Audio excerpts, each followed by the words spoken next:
Hi everyone, welcome back to another video. So I'm currently sitting in our new home ed room, which is a work in progress.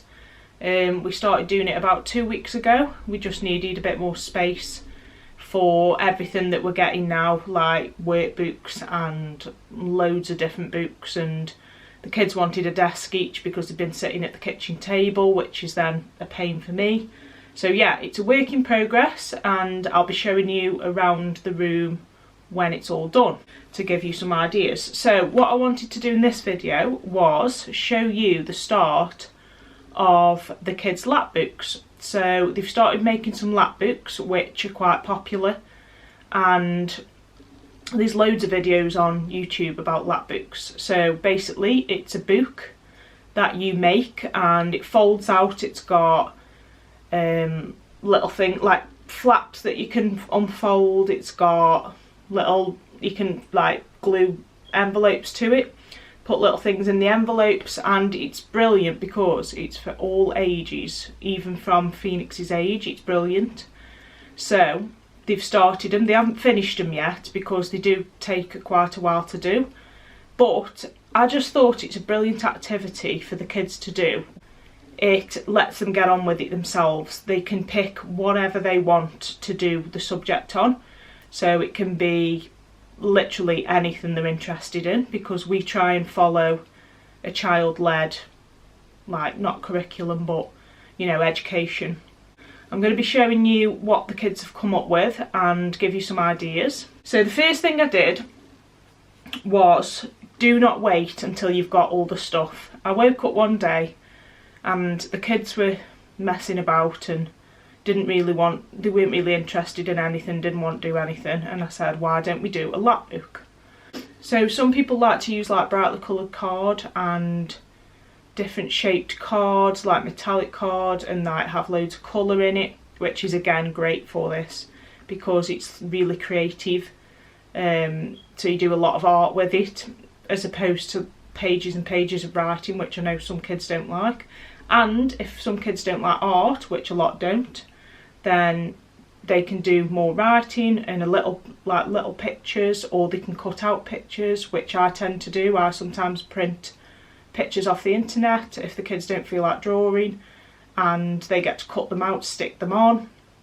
Just make it really creative and stand out and colourful, and it's whatever interests them basically. It's left to them, and it means I've got more time to get on with other stuff or play with Phoenix or do some bit of learning with him, which I've started doing. So the first thing I said to the kids was, what do you want to do it about? So I mean, they started thinking that they had to do like, you know, like kings and queens and countries and all this, and I said no, it hasn't got to be that. Literally anything you're interested in. What do you want to know more about? So the first thing Gabriel picked was coins. He's absolutely mad on coins. He collects coins from all different countries. He likes looking at the dates on them. He's got some really old ones that are like, I think his oldest one's over 100 years old, might be more. So yeah, he said coins, and I thought that is brilliant because there's so much you can learn about coins. There's so much information online, so many countries with different coins. Then we got on to how money started. So again, he's going right back in history, learning about when money first started. So yeah, so I didn't wait around with the first lap books. I just said, right, just get some plain, whatever we've got. We've got plain card, plain paper, anything, just get everything. And then I said in a couple of weeks I will get some coloured card to make it more colourful and whatnot. So don't wait, just grab some card and start doing whatever. And if you want to make it colourful later on, when you've got the card and the colourful things and glitter and stickers and all that, then you can.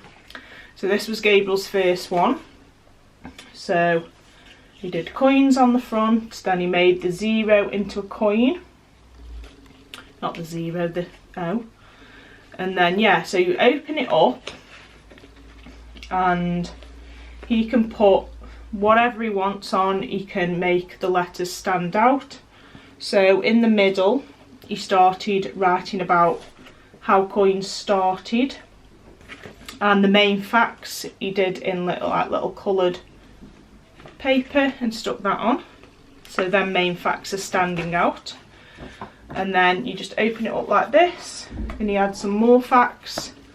And then down here he was writing about the Royal Mint, which again is brilliant for our country because we can learn about the factory and how coins are made and the materials. Then he did a little envelope which he drew a wallet on, so then he can open that, and then he drew some money coming out, and we said we might like print some out as well and put some in. And then he drew a big coin, that was his coin which he's got in one of his collections, a Victorian coin, and that's the date that he's got on it, so he drew that. And then on this side he did how long it'd take, how many coins laid down it would take to get to New Zealand. Wrote all that down and did a little map and all that. So that was his first lap book, and then that can be all folded up like that, closed, and he's got loads of information in there. So if he has to look up anything about coins when he's doing about history or when money started, he's got loads of dates and things in there and facts.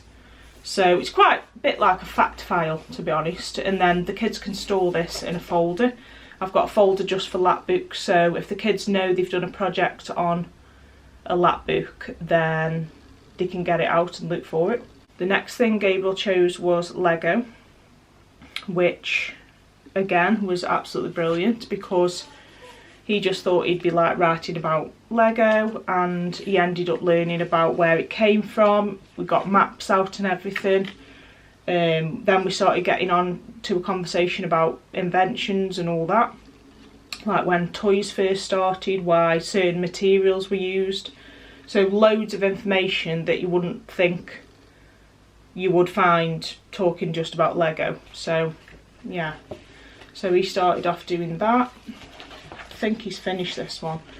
So yeah, I printed out a sheet from Twinkle, which is an educational website which is absolutely brilliant. I pay £10 a month for it, but if you go on at the minute, if you're not a member, they are offering a month's free ultimate membership due to kids being sent home from school lately because of this virus. So I will leave the link, and there's a code, and if you just go on and follow the instructions, you can get a month to try the ultimate, which is literally access to everything on their page, and that includes all the way up to GCSEs, so it's brilliant. It's for all ages, it's from preschool all up to GCSEs, and you get to print all the worksheets off. Anything you're interested in, you just type it in the bar and it'll come up most of the time. So yeah, so Gabriel learned about what country Lego came from. He did the flag. So yeah, I printed him off some little facts and then he had to fill them in. So like famous people who come from that country, what language do they speak, the capital city, and this is all come from him wanting to learn about Lego. So not only did he learn that, he learned about like countries, like languages.